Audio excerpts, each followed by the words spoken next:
Do you think opinions about paying college athletes have changed since you filed your lawsuit? I think so.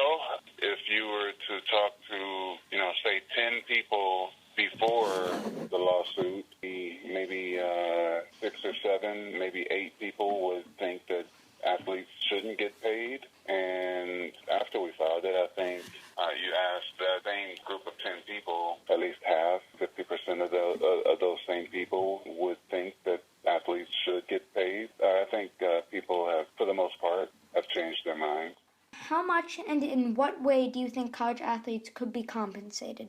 That's a great question. One of the ways is you can look at how much a certain program brings in, how much a program makes during the course of a season, and then you can kind of split that money between the athletes that are playing. You can look at where the athletes live. For example, it costs a lot more to live in Los Angeles than it does to live in, I don't know, maybe Lincoln, Nebraska, and say, well, so we'll give them a little bit more because the cost of living in that area is a little bit more.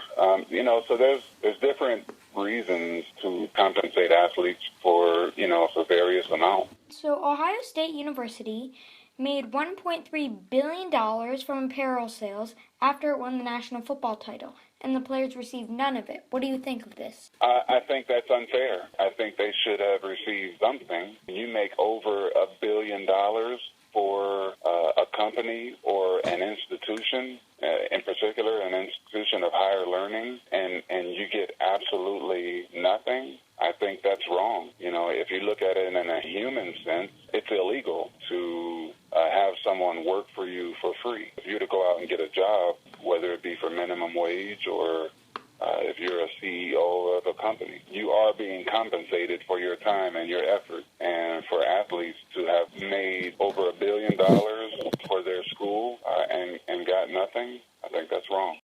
In the 2016 college football season, 21 head coaches will be paid $4 million or more. What do you think about this? To me, coaches, they can make as much as an institution is willing to pay them, but if the players that they're coaching don't share a portion of that revenue, then that, to me, is wrong. Some people say that college athletes should not be paid because they often get a full scholarship plus room and board. What is your response to that? I don't agree with that opinion because what a scholarship, room, and board is worth doesn't amount to what the athletes are bringing into the institution. I got my degree from UCLA. I am grateful for it. I absolutely loved my school, loved my experience, and I don't take that experience for granted at all.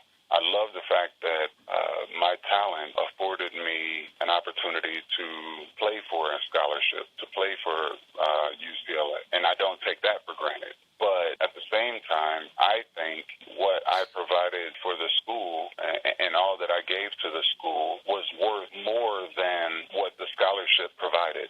Do you understand what I'm saying? Yeah. So the scholarship, the education, room, and board was worth, say, $200,000. I think what I did while I was in school was worth more than $200,000. Do you have any regrets about challenging the NCAA? Not at all, because I think someone needed to do it. And, the rules have been in place for decades, and they have been the same rules. Everything has changed. The cost of living has changed. The rules of the actual games for basketball have changed and football have changed. The country has changed. The economy has changed. Everything has changed except for the rules that the NCAA has over college athletes. And I think it's about time that those rules change. I think someone needed to step up and say, hey, it's time to change these rules. I was given the opportunity to step up and help at least raise awareness, and I took the opportunity. So, I'm proud of being able to, challenge the NCAA. I don't regret it at all. I'm honored to have done it. Is there anything else you'd like to add?